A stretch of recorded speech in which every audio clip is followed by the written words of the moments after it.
I think without hotels and good hotel facilities and new hotel facilities, the city is dead. In fact, I think that's what has happened to Louisville in the past. And I think this is the beginning of a great future for Louisville due to the hotels. And of course, this is just one little small cog in the whole wheel, but this is a start. And of course, with this large hotel of 700 rooms, it would allow a lot of larger conventions to come because we will have a headquarters hotel that you never had before. Then you think that this hotel on this spot will be the center or the heart of the city? I don't think there's any question about it. Of course, this was always really the beginning of Louisville, the start of Louisville, and the center of Louisville. And I think this is the rebirth of the past, and we'll start over again as George Rogers Clark did practically 200 years ago. Al, how did you get involved in the riverfront? Well, of course, Joe, you know, I was on the commission, Riverfront Commission, and when Reynolds pulled out of the project, then they was looking for a developer. And of course, being on the commission, we tried advertising all the national papers, the Wall Street Journal, had 6 or 7 or 8 people that I know of in town, big developers from other cities, but none of them was just interested in developing anything in Louisville. And of course, after so long a time, why, Arch Concord more or less talked me into it or twist my arm or whatever you want to say.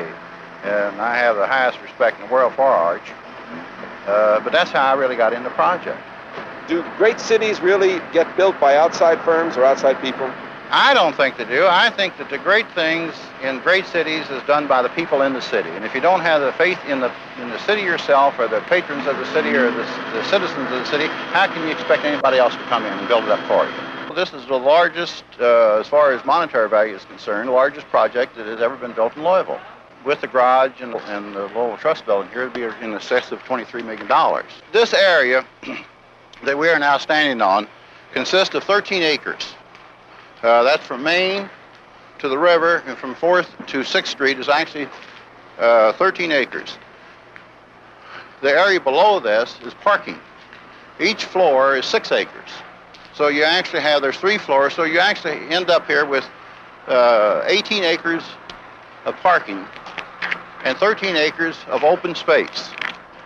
This area in here, Joel, the square blocks that you see where the water is standing, that is actually a reflecting pool for the summertime, and it'll be ice skating in the wintertime. Now, the Belvedere extends 110 feet north of that, out into the river over the expressway. So this big space is not the Belvedere. The Belvedere is still near the river. Well, we call this the plaza. You can call it anything you like, I suppose. We call this the plaza, and that is the Belvedere. That area will be planted in that water. There's 3 gushes of water, 3 fountains. There are 12-inch gushes of water that will gush down and work its way across and finally down to this reflecting pool.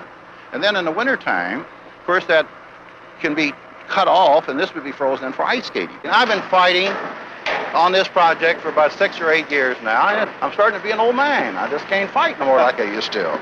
You're not building like an old man. Well, I'm sure feeling like one, though, a lot of times, I can tell you. How long have you been building in Louisville? I've been in business, be close to 35 years.